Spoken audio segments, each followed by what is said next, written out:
स्वागत है क्लास 10 के सभी विद्यार्थियों को।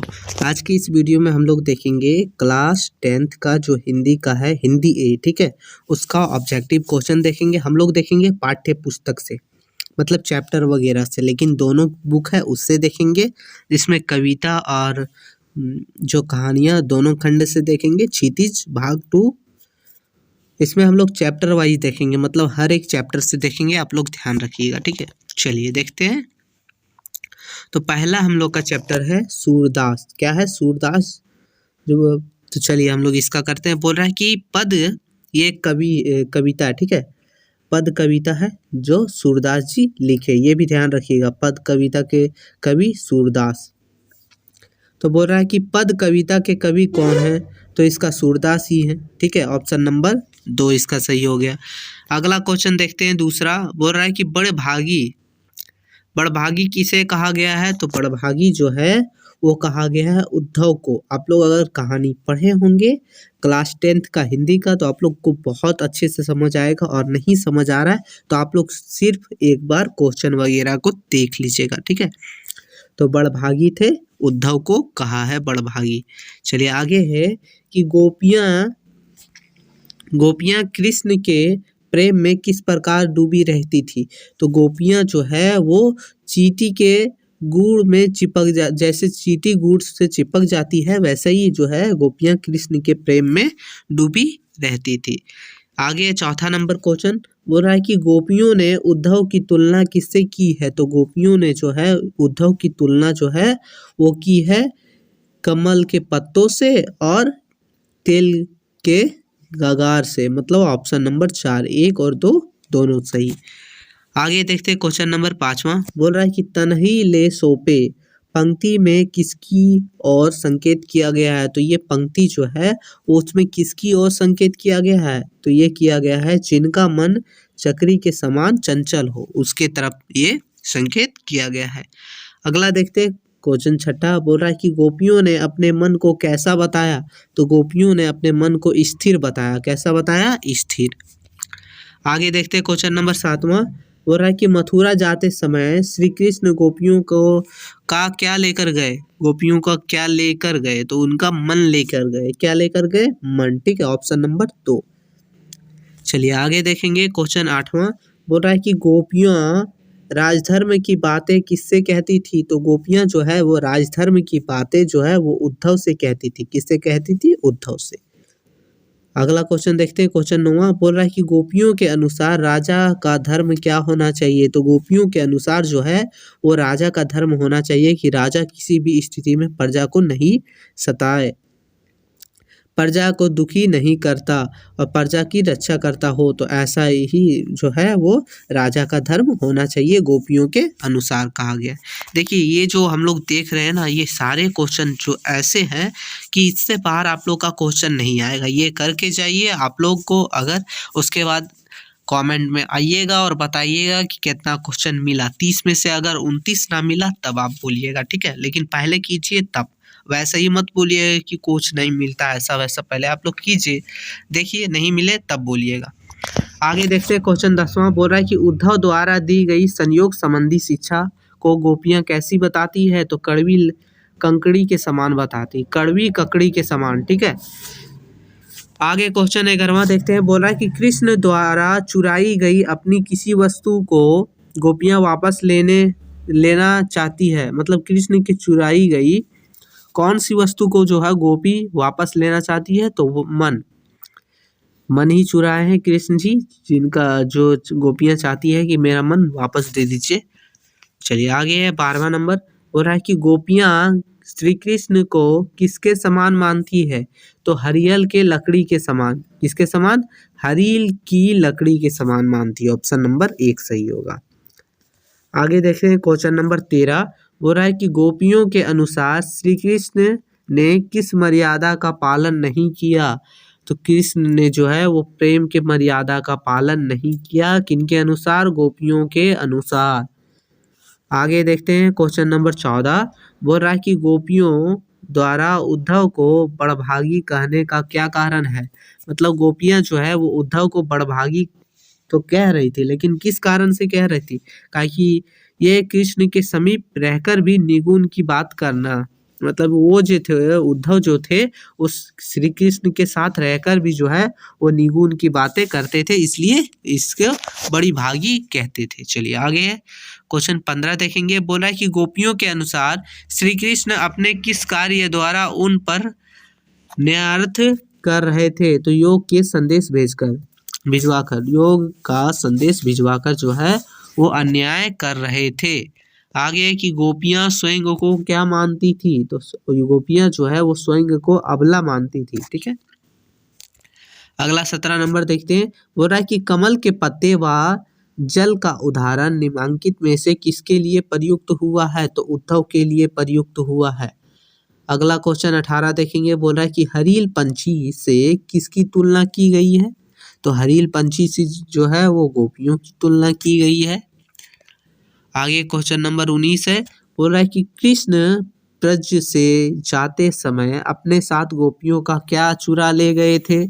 तो गोपियों का मन ले गए थे। देखिए क्वेश्चन जो है एक ही क्वेश्चन 2-3 बार आ रहा है, तो आप लोग क्योंकि समझ जाइएगा कि ये क्वेश्चन जो है बहुत ज़्यादा इंपॉर्टेंट है। ठीक है, चलिए आगे है कि सूरदास का जन्म कब हुआ?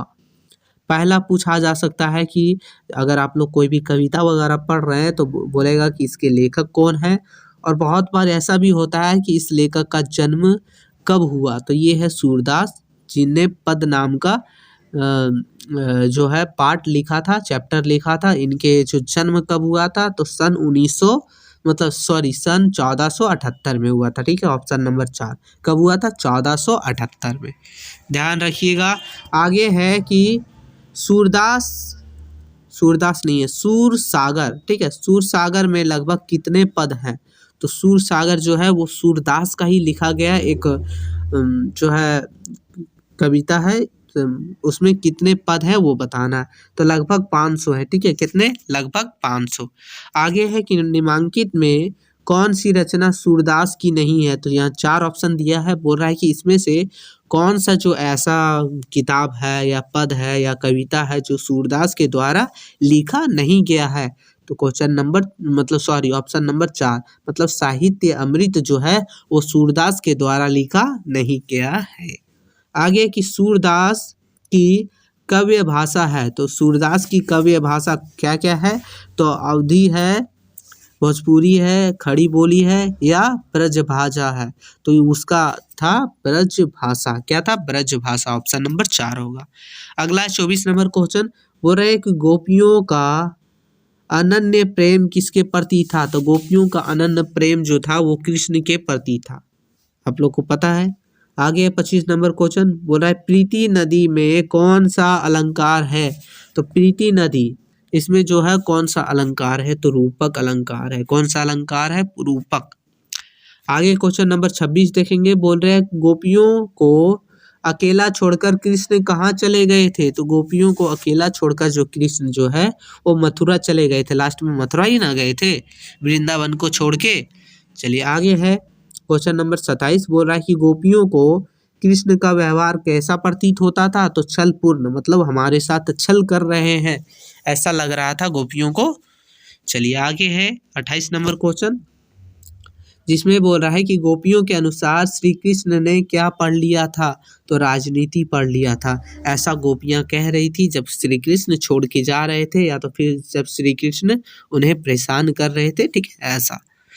आगे है कि नंद नंदन किसे कहा गया है? तो नंद नंदन जो है कृष्ण को कहा गया है। कृष्ण को बहुत कुछ कहा गया है, कान्हा कहा गया है, नंद नंदन कहा गया है, नंदलाल कहा गया है। ठीक है, बहुत सारा नाम है, तो आप लोग को पता ही होगा कुछ कुछ, और नहीं पता तो ध्यान रखिए। नंद नंदन जो है वो कृष्ण को कहा गया है। देखिए इसमें जो है ना जितने भी क्वेश्चन आ सकते, जितने भी बन सकते, सब का सब लिया गया है, तो इससे क्वेश्चन छूटेगा ही नहीं। आप लोग पूरा खींचेगा, छोड़िएगा नहीं। अगला क्वेश्चन है, बोल रहा है कि उद्धव कृष्ण का कौन सा संदेश लेकर आया था? तो उद्धव जो है वो कृष्ण का योग संदेश लेकर आया था। कौन सा संदेश? योग संदेश। अगला क्वेश्चन देखेंगे। बोल रहा है कि गोपियों के अनुसार उद्धव ने किस नदी में अपना पाँव नहीं डुबाया है? तो उद्धव मतलब गोपियों के अनुसार उद्धव जो है वो गंगा नदी में अभी तक अपना पाँव नहीं डुबाया है। आगे क्वेश्चन नंबर 32। बोल रहा है कि सूरदास ने मधुकर शब्द का प्रयोग किसके लिए किया है। तो मतलब जो कविता है, जो पद है, उसमें जो है सूरदास मधुकर शब्द का प्रयोग किसके लिए किया था। तो उद्धव के लिए किया था। किसके लिए? उद्धव के लिए। हो गया। अगला हम लोग का चैप्टर है, ये भी एक ठो कविता है जिसका नाम है उत्साह। उत्साह कविता है। इसके लेखक है सूर्यकांत त्रिपाठी निराला। कौन है? सूर्यकांत त्रिपाठी निराला। ध्यान रखिएगा, ये भी एक क्वेश्चन है। पहला इसका क्वेश्चन देखते हैं हम लोग। इसका पहला क्वेश्चन है, बोल रहा है कि उत्साह कविता के कवि कौन है। तो उत्साह कविता के कवि सूर्यकांत त्रिपाठी निराला जी हैं। ऑप्शन नंबर 3 हो जाएगा, ध्यान रखिएगा। आगे देखते हैं क्वेश्चन नंबर दूसरा। बोल रहा है कि उत्साह कविता में कवि बादलों को क्या आग्रह कर रहे हैं। तो वो कह रहे हैं बरसने के लिए कह रहे हैं। ठीक है, बोल बरसो जिनसे। चलिए आगे क्वेश्चन नंबर तीसरा। बोल रहा है कि कवि के अनुसार बादलों के भीतर क्या छिपा हुआ है। तो बादलों के भीतर जो है वो बिजली का कड़क छिपा हुआ है कवि के अनुसार। आगे चौथा बोल रहा है कि कवि ने बादलों को किसके समान सुंदर बताया है। तो कवि ने जो है बादलों को वो केसों के समान सुंदर बताया है, केसों के समान। Option number 1। पांचवा देखते हैं। बोल रहा है कि कवि निराला ने बादलों की तुलना किससे की है। तो बादलों की तुलना उन्होंने की है किससे। तो कवि से की है। किससे की है? कवि से।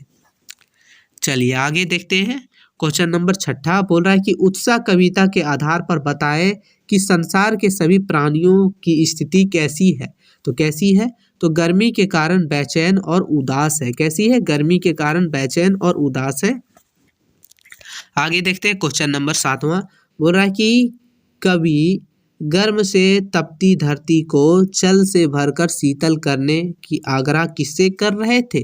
तो किससे कर रहे थे? बादलों से कर रहे थे। सिंपल। ठीक है, चलिए आगे है क्वेश्चन नंबर 8वां। बोल रहा है कि कवि ने बादलों को क्या कहकर पुकारा है। उन्होंने कहा है कि अज्ञात दिशा से आने वाले, मतलब जो बिना दिशा से आए उसे को बोलते हैं अज्ञात दिशा से आने वाले। क्वेश्चन 9वां देखते हैं। बोल रहा है कि विकल उन्मन थे उन्मन पद किसकी विकलता और उदासी को सूचित करता है। तो किसकी? तो उदास प्राणियों की करता है। ठीक है, ऑप्शन नंबर 2 हो जाएगा। चलिए आगे देखते हैं क्वेश्चन नंबर 10वां। बोल रहा है कि उत्साह कविता में प्रयुक्त उन्मन शब्द किस भाव का सूचक है। तो ये उदासी का सूचक है।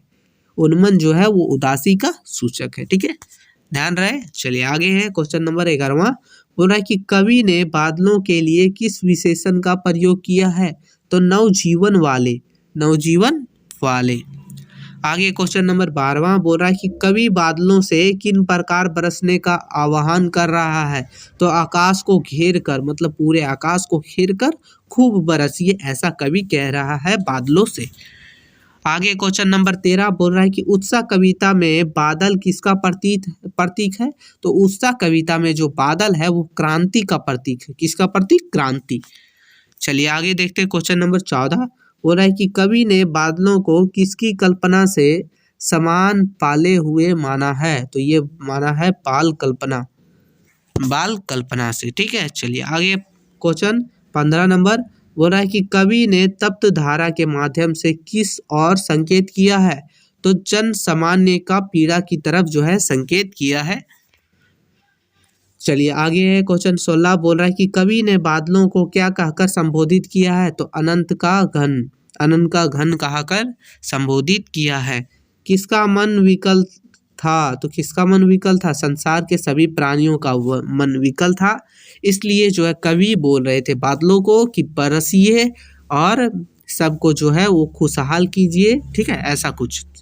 आगे 18 नंबर क्वेश्चन। बोल रहा है कि कवि के अनुसार बादल कहाँ से आ रहे थे। तो बादल जो है वो अनजान दिशा से आ रहे थे, अज्ञात दिशा से आ रहे थे। ठीक है, ऐसा कुछ। आगे क्वेश्चन नंबर 19। बोल रहा है कि कवि बादलों से क्या अनुरोध कर रहा था। तो वो अनुरोध कर रहा था कि बरसिए और धरती को शीतल करने का काम कीजिए या तो शीतल कीजिए। ठीक है, ऑप्शन नंबर 2। आगे 20वां क्वेश्चन। बोल रहा है कि निराला नाम से कौन कवि विख्यात है। तो निराला नाम से कौन सा कवि विख्यात है? ये निराला शॉर्ट नाम है, ठीक है, जिसका पूरा नाम है सूर्यकांति त्रिपाठी निराला, ठीक है, सूर्यकांति त्रिपाठी निराला, लेकिन शॉर्ट में डायरेक्ट इसको निराला ही बोलते हैं बहुत बार, ये भी ध्यान रखिएगा। एग्जाम में पूछेगा कि निराला नाम से कौन सा विख्यात है कवि, तो उसमें होगा सूर्यकांति त्रिपाठी, ठीक है, Suryakant Tripathi Nirala. Option number 2। 21 number question है, घेर घेर घोर गगन धराधर ओ, यह पंक्ति किस कविता का है? तो यह पंक्ति जो है वो उत्सा कविता का है। जब भी बादल रिलेटेड या तो गगन रिलेटेड या तो धराधर रिलेटेड आए तो उत्सा रिलेटेड है, ठीक है, मतलब उत्सा कविता से लिया गया है। अगला देखते हैं क्वेश्चन नंबर 22, बोल रहा है कि कवि बादल में किसका स्वर सुनता है? तो कवि बादल में जो है वो क्रांति का स्वर सुनता है, क्रांति का। चलिए आगे 23 नंबर क्वेश्चन बोल रहा है कि कवि के अनुसार किसके केस सुंदर काले और घुंघराले हैं? तो किसके केस? तो बादल के जो केस है वो सुंदर काले और घुंघराले हैं, ठीक है। आगे क्वेश्चन नंबर 24 बोल रहा है कि धराधर किसके लिए प्रयुक्त हुआ है? तो धराधर जो है वो बादल के लिए प्रयुक्त हुआ है। आगे 25वां क्वेश्चन बोल रहा है कि कवि किससे गरजने के लिए कह रहे हैं? तो बादल से कह रहे हैं, ठीक है। बहुत नॉर्मल क्वेश्चन है, बस आप लोग को समझना है, थोड़ा सा समझिए और फटाफट से इसको जो है रिवीजन कर लीजिए। चलिए आगे है, अगला हम लोग का पार्ट है जिसका नाम है अट नहीं रही है। इनके लेखक जो है वो है सूर्यकांत त्रिपाठी निराला, जो अभी थे वही है, ठीक है, उन्होंने ही लिखा है अट नहीं रही है ये कविता। चलिए आगे क्वेश्चन इसका बनता है कि अट नहीं रही है कविता के कवि कौन है? तो सूर्यकांत त्रिपाठी निराला, और इनको कई बहुत बार सिर्फ निराला ही नाम से विख्यात है या तो निराला ही नाम से कहा भी जाता है, ध्यान रखिएगा। अगला क्वेश्चन दूसरा है, बोल रहा है कि अट नहीं रही है कविता के आधार पर बताएं कि किस ऋतु में प्रकृति की सुंदरता अत्यधिक बढ़ जाती है?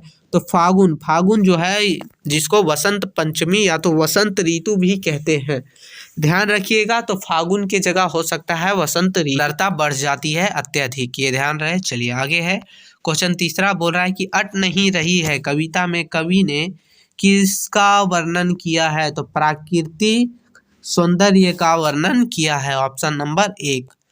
आगे क्वेश्चन चौथा बोल रहा है, फागुन के आगमन से पेड़ों की डालियां का स्वरूप किस तरह हो जाता है? तो डालियों के से पत्ती जो है वो भर जाती है, ठीक है, नए नए पत्तियां आ जाती है। आगे है क्वेश्चन पांचवा, बोल रहा है अट नहीं रही है पंक्तियों में कवि क्या कहना चाहते हैं? वह बताना चाहते हैं कि सब जगह सुंदरता फैली हुई है और रंग बिरंगे फूले पत्ते छा रहे हैं, मतलब ऑप्शन 4 हो जाएगा, ए और 2 दोनों। आगे क्वेश्चन छठा बोल रहा है अट नहीं रही है कविता में चारों तरफ किसकी सुंदरता फैली हुई है? तो फागुन की सुंदरता फैली हुई है, फागुन आने के कारण जो है वही बता रहे हैं कवि। आगे क्वेश्चन सातवां बोल रहा है कि कवि की आंखें किसकी ओर से नहीं हट पा रही है? तो प्राकृतिक सुंदरता की ओर से जो है वो कवि की आंखें नहीं हट पा रही है। आगे 8वां क्वेश्चन है, बोल रहा है कि फागुन आते ही वन उपवन में क्या परिवर्तन होने लगता है?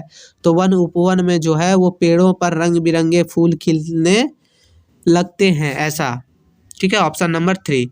9वां क्वेश्चन है, बोल रहा है कि कवि की आंख फागुन की सुंदरता से इसलिए नहीं हट रही थी क्योंकि जो है वो फागुन का सौंदर्य अनूठा था, मतलब बहुत मस्त था, जिसको अनूठा बोलते, ठीक है, अमेजिंग। चलिए आगे 10वां क्वेश्चन बोल रहा है कि वन के वैभव में क्या कूट कूट कर भरा है? तो वन के वैभव में जो है वो शोभा और सौंदर्य कूट कूट कर भरा है, ऑप्शन 4। आगे 11वां नंबर क्वेश्चन बोल रहा है कि फागुन अन्य ऋतुओं से किस प्रकार भिन्न होता है? तो फागुन जो है वो अन्य ऋतुओं से भिन्न होता है क्योंकि यह इसमें जो है सुहावने मौसम के कारण, क्योंकि इसका मौसम जो है वो सुहावना होता है, ना ही ज़्यादा ठंडा ना ही ज़्यादा गर्मी, नए नए पत्ते, नई नई पौधे, ऐसा कुछ, ठीक है, हरियाली ऐसा रहता है, ठीक है। चलिए आगे है 12वां क्वेश्चन, बोल रहा है कि कहीं सांस लेते हैं घर घर घर भर देते हैं पंक्तियों में किसकी विशिष्ट व्यक्ति है? तो ये फूलों की, मतलब सांस लेते हैं और घर घर भर देते हैं, फूल जो है फूल की सुगंध चारों तरफ फैलती है, चलिए आगे है क्वेश्चन 13 बोल रहा है फागुन मास में कैसी हवाएं चल रही है। मादक हवाएं, ठीक है, मादक जो मस्त रहती है, जिनमें ना ही थोड़ा ठंडा थोड़ा गर्मी ऐसा। आगे क्वेश्चन 14 बोल रहा है कि फागुन मास के कारण लोगों के चेहरे पर क्या है, तो खुशी है। क्या है, खुशी, ऑप्शन नंबर 3। 15 नंबर क्वेश्चन बोल रहा है कि किस महीना में चारों तरफ हरियाली छा जाती है, तो फागुन महीना में चारों तरफ हरियाली छा जाती है।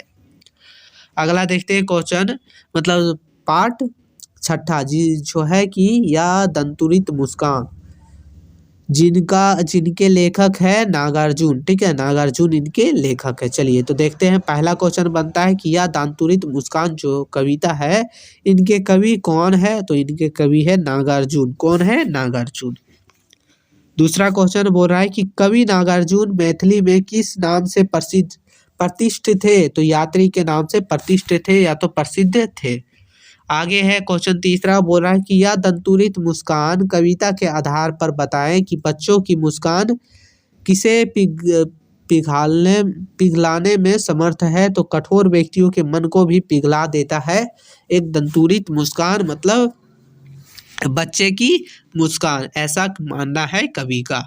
आगे है चौथा नंबर क्वेश्चन बोल रहा है कि झोपड़ी में कमल खिलने का क्या तात्पर्य है, कि गरीबी में आनंद की अनुभूति, ठीक है, ऑप्शन नंबर 2। अगला क्वेश्चन पांचवा है, बोल रहा है कि यह दंतुरित मुस्कान कविता में किसकी मुस्कान की विशेषता की वर्णन किया गया है, तो बाल शिशु का, मतलब छोटे बच्चे का। अगला क्वेश्चन है छठा, बोल रहा है कि यह दंतुरित मुस्कान कविता के अनुसार शिशु का शरीर कैसा है, तो धूल से सना हुआ है और मुस्कुरा रहा है ऐसा। अगला है सातवां क्वेश्चन बोल रहा है कि बच्चों के स्पर्श मात्र से क्या परिवर्तन हुआ, तो बच्चे के स्पर्श से ही जो है शेफालिका के फूल झड़ने लगे, ऑप्शन तीसरा। आठवां क्वेश्चन है, बोल रहा है कि कवि को अल्पक कौन निहार रहा, तो अल्पक जो है वो अबोध शिशु, मतलब छोटा सा अनजान शिशु, अबोध शिशु मतलब जो है वो निहार रहा था। अगला है नौवां, बोल रहा है कि नन्हे बच्चों का कवि से परिचय किसने कराया, तो शिशु की माँ ने, मतलब बच्चे की माँ ने जो है वो कवि से परिचय करवाया। अगला 10वां क्वेश्चन है, बोल रहा है कि बच्चे द्वारा कवि को ना पहचान पाने का क्या कारण था, क्योंकि बच्चा जो है कवि को पहली बार देखा था, बच्चा कवि से पूर्णतः अपरिचित था, कवि प्रथम बार बच्चे से भेंट कर रहा था, मतलब इनमें से सभी, ठीक है, मतलब एक ही बात हुआ सब ले दे के, क्यों कि अनजान थे दोनों इसलिए। अगला है 11वां नंबर क्वेश्चन, बोल रहा है कि यदि बच्चे की माँ माध्यम ना बनती तो कवि का क्या नहीं देख पाता, तो वो नए नए दांत निकालने वाले शिशु की मुस्कान को नहीं देख पाता। अगला है 12 नंबर क्वेश्चन, बोल रहा है कि अनिमेष का क्या अर्थ है, तो अनिमेष का अर्थ है एकटक देखना, मतलब लगातार देखना बिना रुके, तो बच्चे लोग देखते हैं, ठीक है। अगला है क्वेश्चन नंबर 13, बोल रहा है कि तुम्हारी यह दंतुरित मुस्कान कविता में पहली बार कवि को देखने पर बच्चे की क्या प्रतिक्रिया हुई, तो बच्चे जो है वो वह कवि की अल्पक देखने लगा, मतलब देखने लगा, क्योंकि वो उसे पहचान नहीं रहा था, बिना रुके देखने लगा। अगला है 14 नंबर क्वेश्चन, बोल रहा है छोड़कर तालाब मेरी झोपड़ी में खिल रहे जल जात, पंक्ति में कमल शब्द का प्रयोग किसके लिए किया गया है, तो बच्चे के लिए जो है कमल का प्रयोग किया गया है, कमल शब्द का प्रयोग, ठीक है। आगे 15 नंबर बोल रहा है कि शिशु को मधुपर्क का पान कौन कराता है, तो माँ करवाता है, माँ करवाती है, ठीक है। आगे क्वेश्चन नंबर 16 बोल रहा है कि बच्चा कवि को कैसे देख रहा था, तो तिरछी नजर से देख रहा था। आगे है 17 नंबर क्वेश्चन, बोल रहा है कठिन पाषाण के पिघलने का क्या अभिप्राय है, वो मतलब बोल रहा है कि कठोर हृदय वाले व्यक्ति भी जो है विनम्र बन जाता है जब एक बच्चे की मुस्कान यानी एक दंतुरित मुस्कान को देखता है, ठीक है। आगे क्वेश्चन नंबर 18 बोल रहा है कि कवि बच्चे को किससे संपर्क में ना होने की बात कर रहा है, कि स्वयं के संपर्क से ना होने की बात कर रहा है। आगे क्वेश्चन नंबर 19, यह दंतुरित मुस्कान कवि कविता में किसकी आंखें चार होने की बात हो रही है, तो कवि और बच्चे की जो है आंखें चार होने की बात कर रही है, मतलब दोनों आपस में मिल रहे हैं, मिलजुल रहे हैं, ऐसा बात हो रही है। आगे 20वां क्वेश्चन बोल रहा है किसकी उंगलियां शिशु को मधुपर्क का पान कराती रही, तो बच्चे की माँ जो है वो मधुपर्क का पान कराती रही। आगे क्वेश्चन नंबर 21 बोल रहा है कि शिशु का प्रथम गुरु कौन होता है, तो शिशु यानी कोई भी बच्चे का प्रथम गुरु उनकी माँ होती है, ये तो आप लोग को भी पता है, ठीक है। आगे 22 नंबर क्वेश्चन बोल रहा है कि नन्हे शिशु का शरीर किसकी तरह खिल उठता है, तो कमल की तरह, कविता में दिया हुआ, ठीक है, कमल की तरह खिल उठता है, ध्यान रखिएगा। आगे क्वेश्चन नंबर 23 बोल रहा है कि कविता किसके थकान की बात कर रहा है, सॉरी कवि किसके थकान की बात कर रहा है, तो शिशु के थकान की बात कर रहा है, क्योंकि वो मिट्टी में सने हुए खेल रहा था, दंतुरित मुस्कान मतलब मुस्कुराते हुए। आगे क्वेश्चन नंबर 24 बोल रहा है कवि किसकी माँ को धन्य कह रहा था, तो नव शिशु मतलब नए बच्चे की जो माँ है उन्हें कवि जो है धन्य कह रहा था।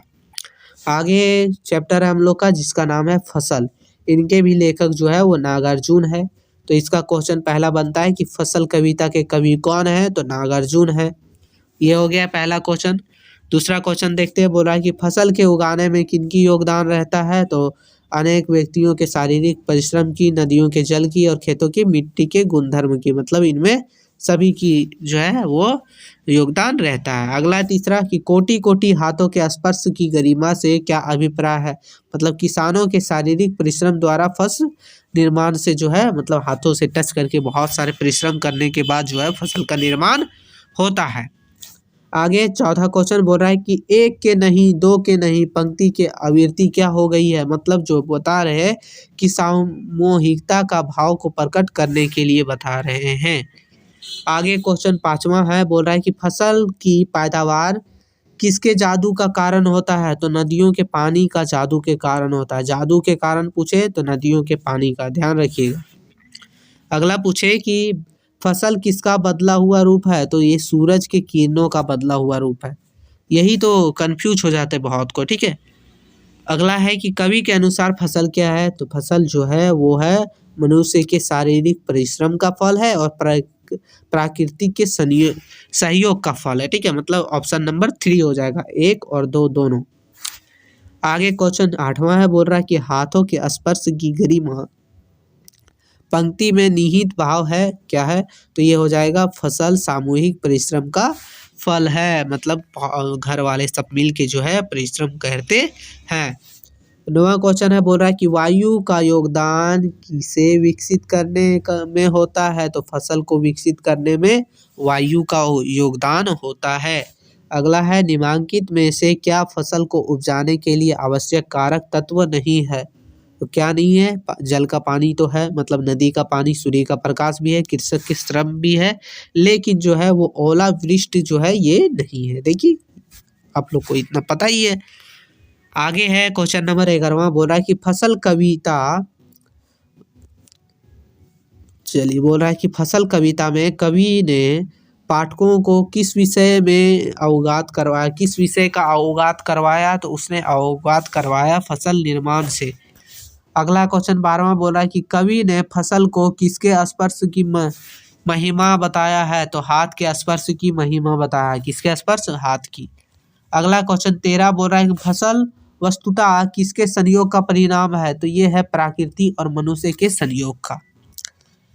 क्वेश्चन 14 देखते हैं, बोल रहा है कि फसल को थिरकना कौन सिखाता है, तो हवा जो है फसल को थिरकना सिखाता है। जब देखिएगा फसल है, हवा चलती है तो ऐसे से थिरकती है, मतलब जो है झूमती है, ठीक है।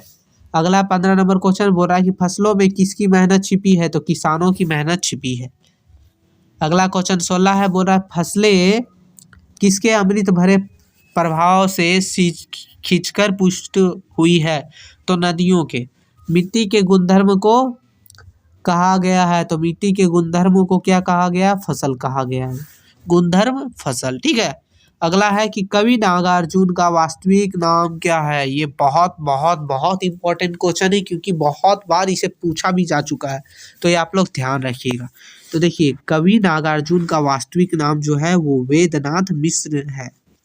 क्या है, वेदनाथ मिश्र, ध्यान रखिएगा। 19 नंबर क्वेश्चन है, बोल रहा है कि कवि के अनुसार फसल किनका बदला हुआ रूप है? तो सूर्य के किरणों का बदला हुआ रूप है। अब देखेंगे हम लोग क्षितिज भाग 2, जिसमें गद्य खंड से देखेंगे, मतलब जो कहानी वगैरह से, वो हम लोग का था, वो कविता वगैरह से था। कविता ये था हम लोग का आएगा कहानी वगैरह से। तो कहानी है कि नेताजी का चश्मा। तो नेताजी का जो चश्मा है, उनके लेखक जो है वो स्वयं प्रकाश है। ठीक है, ऑप्शन नंबर सॉरी स्वयं प्रकाश। ठीक है, चलिए आगे देखते हैं क्वेश्चन बनेगा इससे। बोल रहा है नेताजी का चश्मा पाठ के लेखक कौन है या लेखक हैं? तो ये है स्वयं प्रकाश, ऑप्शन नंबर 1। अगला क्वेश्चन देखते हैं, क्वेश्चन नंबर 2 बोल रहा है कि नेताजी का चश्मा किस प्रकार का पाठ है? तो ये किस प्रकार का पाठ है? ये तो कहानी है ना, कहानी, ध्यान रखिएगा। अगला है क्वेश्चन 3 बोल रहा है कि नेताजी का चश्मा पाठ के आधार पर बताएं कि मूर्ति बनाने का अवसर किसे दिया गया था? तो मूर्ति बनाने का जो अवसर है वो स्थानीय कलाकार को दिया गया था। ये आप लोग अगर पढ़े होंगे तो आप लोग को पता होगा, और नहीं पता तो आप लोग रिवीजन कर लीजिए। ठीक है, स्थानीय मतलब आसपास के जो कलाकार थे उन्हीं को मूर्ति बनाने का अवसर दिया गया था। अगला है कि नेताजी का चश्मा पाठ के आधार पर बताएं कि मोतीलाल जी ने मूर्ति बनाने का कार्य कब पूरा और करने का विश्वास दिलाया? मतलब जो मोतीलाल जी थे उन्होंने बताया कि हम इतने दिन में कर देंगे। कितने दिन में? तो बोले थे कि महीने भर के अंदर जो है हम करके दिखा देंगे, ऐसा विश्वास दिलाया। अगला है कि नेताजी का चश्मा पाठ में देशभक्त किसे कहा गया है? तो देशभक्त जो कहा गया है कैप्टन चश्मे वाले को। ये कैप्टन चश्मे वाले कौन थे? तो ये क्या करते थे कि डेली देखते थे कि नेताजी सुभाष चंद्र बोस का जो है चश्मा गिर जाता था, और ये डेली चश्मा जो है वो लगा देते थे। ठीक है, चलिए आगे देखते हैं हम लोग क्वेश्चन 6 बोल रहा है कि नेताजी का चश्मा पाठ के आधार पर बताएं कि हलदार साहब किसे देखकर आश्चर्यचकित हो गए थे? तो हलदार साहब जो है वो कैप्टन चश्मे वाले को देखकर जो है आश्चर्यचकित हो गए थे। नेताजी का चश्मा पाठ के आधार पर बताएं कि कैप्टन देखने में कैसा था? तो वो जो था वो बेहद बूढ़ा सा था, मरियल सा था और लंगड़ा सा था, मतलब इनमें सभी। ठीक है, मतलब बूढ़ा, लंगड़ा, मरियल सा था। चलिए आगे है क्वेश्चन 8वां बोल रहा है कि पान वाला किस बारे में बात करने को तैयार नहीं था? तो पान वाला जो है वो कैप्टन के बारे में बात करने को तैयार नहीं था। अगला क्वेश्चन 9वां बोल रहा है कि हलदार साहब को पान वाले की कौन सी बात अच्छी नहीं लगी? तो हलदार साहब जो थे उनको जो है वो पान वाले की बात इसलिए अच्छी नहीं लगी क्योंकि वह एक देशभक्त का मजाक उड़ा रहा था। किसका मजाक उड़ा रहा था? तो कैप्टन का जो है मजाक उड़ा रहा था, इसलिए हलदार साहब को जो है पान वाले अच्छे नहीं लगे, उनके बात अच्छी नहीं लगी।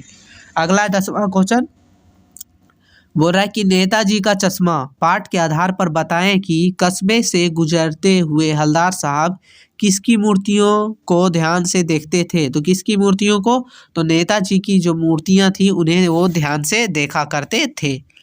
अगला है क्वेश्चन नंबर 11वां बोल रहा है कि मूर्ति को देखकर हलदार साहब के मन में कैसा भाव उठते थे? तो कौतुक और पुरुष पोफुकता के। ठीक है, ऑप्शन नंबर 2 हो जाएगा। अगला है 12 नंबर क्वेश्चन बोल रहा है कि हलदार साहब के मन में कोकता और प्रफुल्लता के भाव क्यों उठते थे? क्योंकि बदलते चश्मे को देखकर। हमेशा देखते थे चश्मे बदल दिए हैं। चश्मे कौन बदलते थे? तो कैप्टन बदलता था। ठीक है, अगला है कि नेताजी के मूर्ति पर चश्मा लगाने का कार्य कौन करता था? कैप्टन करता था, ऑप्शन नंबर 4। अब देखेंगे क्वेश्चन नंबर 14 बोल रहा है कि कंपनी के काम के सिलसिले में हर 15वें दिन कस्बे से कौन गुजरता था? तो हलदार साहब जो है वो हर 15वें दिन में जो है कस्बे से गुजरता था। कस्बे के चौराहे पर किसकी मूर्ति लगी हुई थी? तो किसकी लगी थी? सुभाष चंद्र बोस की लगी थी। अगला 16 नंबर क्वेश्चन बोला कैप्टन को क्या अच्छा नहीं लगता था? तो कैप्टन को जो है वो नेताजी की जो मूर्ति है वो बिना चश्मे की जो देखते थे वो अच्छा नहीं लगता था। ठीक है, ऑप्शन नंबर 2। अगला 17 नंबर क्वेश्चन कि बच्चों द्वारा मूर्ति पर कैसा चश्मा लगाया गया था?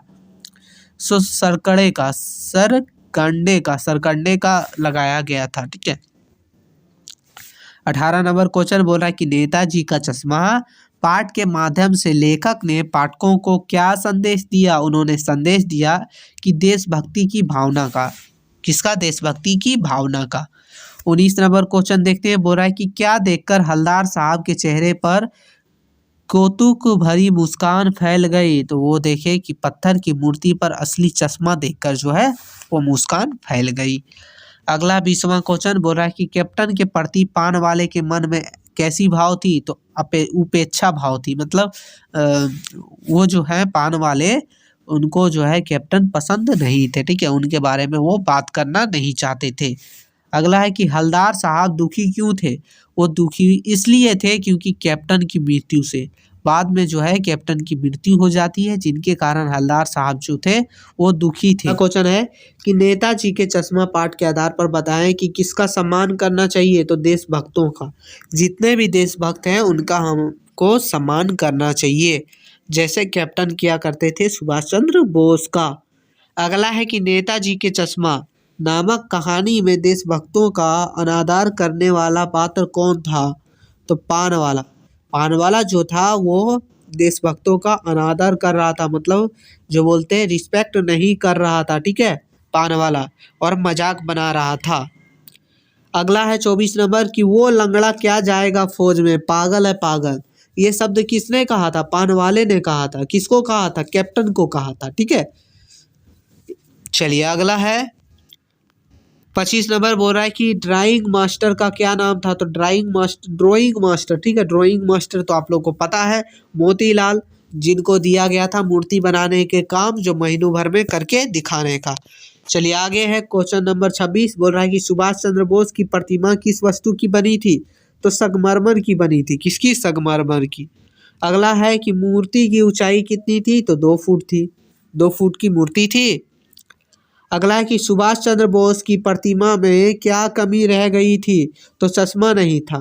क्या कमी था? चश्मा नहीं था। अगला क्वेश्चन है 29 नंबर बोल रहा है चश्मे वाला को लोग किस नाम से जानते थे? तो चश्मे वाला को लोग कैप्टन के नाम से जानते थे, क्योंकि ये जो है वो चश्मे लगा देते थे सुभाष चंद्र बोस के मूर्ति में, इसलिए इन्हें कैप्टन भी इसीलिए कहा गया था। ठीक है, अगला है हम लोग का बाल गोविंद भगत। ये बहुत बढ़िया चैप्टर है, इससे भी बहुत सारे क्वेश्चन जो है आप लोग को पूछे जाएंगे। इनके लेखक जो है वो है रामवृक्ष बेनीपुरी। रामवृक्ष बेनीपुरी। क्वेश्चन बनता है कि बाल गोविंद भगत पाठ के लेखक कौन है? तो रामवृक्ष बेनीपुरी। अगला है कि बाल गोविंद भगत किनको साहब मानते थे? तो कबीर दास को जो है वो साहब मानते थे। कौन? बाल गोविंद भगत। बाल गोविंद भगत कौन थे? तो ये देखिए बहुत कोई जो है इनमें घबरा जाते हैं, तो ये साधु थे। क्या थे? साधु एक। अगला है चौथा क्वेश्चन बोल रहा है कि भारत के संगीत का जादू का प्रभाव किस किस पर पड़ता है? तो भारत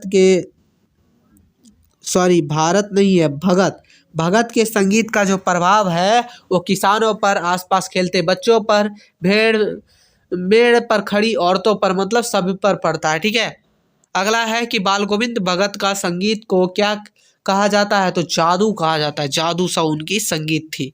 अगला छठा नंबर क्वेश्चन बोल रहा है कि भगत के संगीत को सुनकर हलवाओं पर क्या प्रभाव पड़ता है? तो हलवाओं के पैर तले से ताल से उठने लगते हैं। अगला सातवां बोल रहा है कि भगत अपने स्वर का प्रभाव बढ़ाने के लिए क्या करता है? तो स्वर को ऊंचा नीचा करते थे। ठीक है, कभी कम कभी ज़्यादा। आगे आठवां क्वेश्चन बोल रहा है कि बाल गोविंद भगत की प्रभातियां कब प्रारंभ हो जाती है? कार्तिक माह से। कार्तिक महीने से जो है वो शुरू हो जाती है। रहस्यमयी वातावरण में बाल गोविंद भगत क्या कर रहे थे? तो कुश की चटाई पर बैठे थे, काली कमली ओढ़ी थी और पूरब दिशा की ओर मुंह करके गा रहे थे। इनमें सभी। अगला है 10वां क्वेश्चन बोल रहा है बाल गोविंद भगत की प्रभाती कार्तिक मास से प्रारंभ कब तक चलती थी? तो फागुन मास तक। गाते थे, बजाते थे, नाचते थे। मैं जाड़े से कपकपा रहा था। मैं शब्द किसके लिए प्रयुक्त हुआ है? तो लेखक के लिए। लेखक ने कहा है कि मैं जाड़े से कपकपा रहा था। अगला 12 नंबर क्वेश्चन बोल रहा है कि बाल गोविंद भगत के बेटे के मृत शरीर को मुखगनी किसने दी? तो बहू ने दी। किसने दी? बहू ने। बाल गोविंद भगत का संगीत साधना के चरम उत्कर्ष किस दिन देखा गया? जब उनके इकलौते बेटे की मृत्यु हुई उस दिन देखा गया, क्योंकि वो रो नहीं रहे थे बल्कि खुश हो रहे थे, नाच रहे थे, बजा रहे थे। उनका कहना था कि आत्मा परमात्मा से विलीन हो रही है तो खुशी करना चाहिए। ठीक है, अगला है 14 नंबर क्वेश्चन। बोला है कि बेटे की मृत्यु पर बाल गोविंद भगत ने पोतू को क्या करने के लिए कहा? उन्होंने कहा कि उत्सव मनाओ, उत्सव मनाने के लिए कहा। अगला 15 नंबर क्वेश्चन बोला कि बाल गोविंद भगत अपने बेटे से अधिक प्यार इसलिए करते थे क्योंकि उनका बेटा जो है वो सुस्त कम बुद्धि वाला भी था, इसलिए भी करते थे। ठीक है, अगला है क्वेश्चन नंबर 16। बोल रहा है बाल गोविंद भगत ने पोतुहू से बेटे के मृत शरीर को मुखगनी इसलिए दिलवाई क्योंकि वो सामाजिक रूढ़ियों को तोड़ना चाहते थे। वो चाहते थे कि एक स्त्री को बढ़ावा देना। ठीक है, अगला 17 नंबर बोल रहा है कि आषाढ़ माह के महीने में बाल गोविंद भगत क्या क्या काम करते थे या क्या कार्य करते थे? धान की रुपाई किया करते थे। अगला है कि भगत ग्रस्त होते भी वस्तुतः क्या थे? साधु थे। ठीक है, और हाँ, कई बार ऐसा होता है ना कि क्वेश्चन में दे दिया कि बाल गोविंद भगत क्या थे? साधु थे, पाखंडी थे, मतलब मान लीजिए ऑप्शन दिया साधु थे, धर्मगुरु थे, गृहस्थी थे, किसान थे, तो आप लोग मारिएगा गृहस्थी में सबसे पहले, और अगर गृहस्थी ना रहे ऑप्शन में तब आप लोग को साधु में मारना है, ये ध्यान रखिएगा। अगला 19 नंबर बोल रहा है कि बाल गोविंद भगत ने पोतू के भाई को क्या आदेश दिया? उन्होंने कहा कि पोतू का पूर्ण विवाह कर दो और इसे दूसरे के यहाँ मतलब जो है इनका लाइफ सेट कर दो, ऐसा कुछ। ठीक है, 20वां जो है क्वेश्चन बोल रहा है कि बेटे की श्राद्ध अवधि पूरी होने के बाद भगत ने किसे बुलाया? पोतोह के भाई को बुलाया और उन्हें उनके साथ भेज के बोला कि इनका दूसरा जो है शादी करवा दो। अगला 21 नंबर बोल रहा है कि बाल गोविंद भगत का कौन सा निर्णय अटल था? उनका अटल निर्णय था कि पोतोह को उनके भाई के साथ भेजने का, लेकिन पोतोह जो है वो जाना नहीं चाहती थी। अगला 22 नंबर की मृत्यु के पूर्व संध्या पर लेखक को बाल गोविंद भगत की गीत स्वर कैसा लगा? तो बिखरा हुआ। जब उनका बेटा मर गया था तो उनका स्वर जो है वो बिखरा हुआ लग रहा था, टूटा हुआ लग रहा था। अगला 23 नंबर की बाल गोविंद भगत की टोपी कैसी थी? तो बाल गोविंद भगत की टोपी जो है वो कबीर पंथियों जैसी थी। बहुत इंपॉर्टेंट क्वेश्चन। अगला 24 नंबर बोल रहा है कि लेखक बाल गोविंद भगत की कैसी विशेषता पर अत्यधिक मुग्ध थे? तो मधुर गान पर जो है अत्यधिक मुग्ध थे। अगला 25 नंबर बोल रहा है कि बाल गोविंद भगत के संगीतों में कौन सा भाव व्यक्त होता है? तो ईश्वर भक्ति का जो है भाव व्यक्त होता है। लेखक लोही किसे कहा है? तो लेखक लोही जो है वो प्रातः काल के लालिमा को लोही कहा है, ध्यान रखिएगा। अगला 27 नंबर बोल रहा है कि बाल गोविंद भगत के गांव के लोग मुख्य धंधा क्या थी? उनका मुख्य धंधा था खेती बाड़ी। अगला है कि भगत जी भजन गाते समय क्या बजाया करते? तो खंजड़ी बजाया करते थे। भादों की रात कैसी होती है? तो अंधेरी होती है। अगला क्वेश्चन, बाल गोविंद भगत का कद कैसा था? मंझला कद के व्यक्ति थे। अगला 31वां हो रहा है कि खेतों में बच्चे क्या कर रहे थे? तो बच्चे उछल रहे थे। अगला 32 नंबर क्वेश्चन बोल रहा है कि बाल गोविंद भगत के खेतों में जो कुछ पैदा होता था वो सर्वप्रथम किसे भेंट करते थे? तो कबीर पंथी मठ में जाकर वो सबसे पहले उनको भेंट किया करते थे। भगत पुत्र के मृत्यु पर पोतू को क्या करने के लिए कह रहा था? रोने के बदले उत्सव मनाने के लिए कह रहा था। अगला है कि बाल गोविंद भगत जो है उनका बेटा कैसा था? तो उनका बेटा जो था वो सुस्त और बोधासा था। ठीक है, आगे हम लोग का देखते हैं, अगला चैप्टर की ओर देखेंगे। अगला चैप्टर हम लोग का जो है वो भी बहुत ही जो है इम्पोर्टेंट क्वेश्चन है। जो चैप्टर का नाम है माता का आंचल, और इनके लेखक जो है वो शिव पूजन सहाय थे। कौन थे? शिव पूजन सहाय, ध्यान रखिएगा। चलिए देखते हैं। बोल रहा है कि माता के आंचल पाठ के लेखक कौन थे? तो शिव पूजन सहाय थे। ये हो गया हम लोग का। अब देखते हैं माता के आंचल पाठ के नायक कौन थे।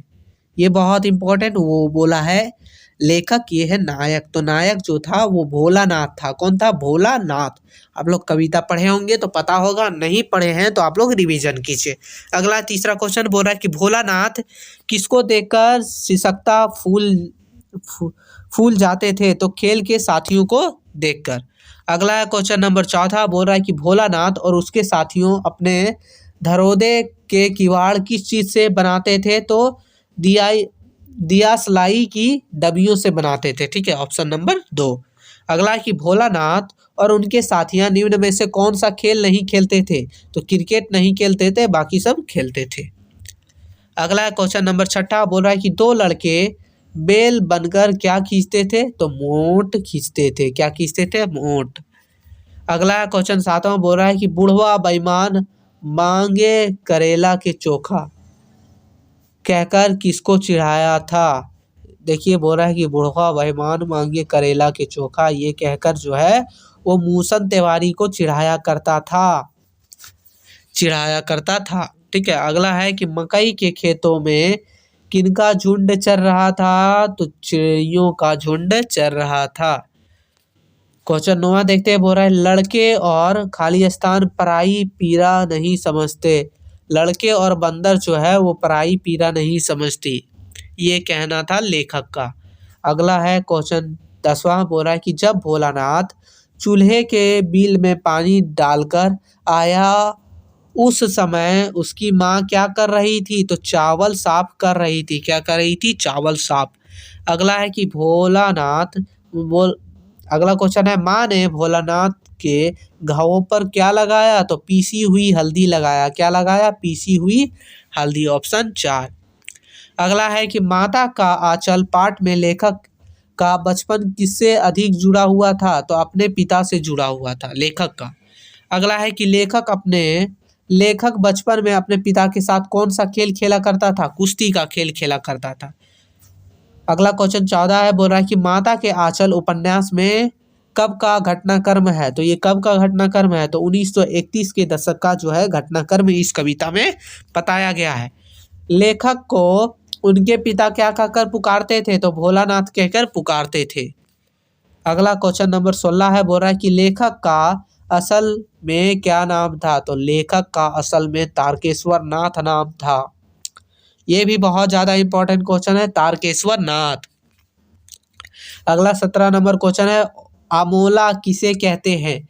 अमोला जो है वो आम का उगता हुआ पौधा को जो है वो अमोला कहते हैं। मृदंग कब बजती है? तो मृदंग बजती है जब लड़के का संग होता है तब मृदंग बजती है। अगला 19 नंबर, लेखक बचपन से ही किसके गले लगे हुए थे? तो पिता के गले हुए लगे थे।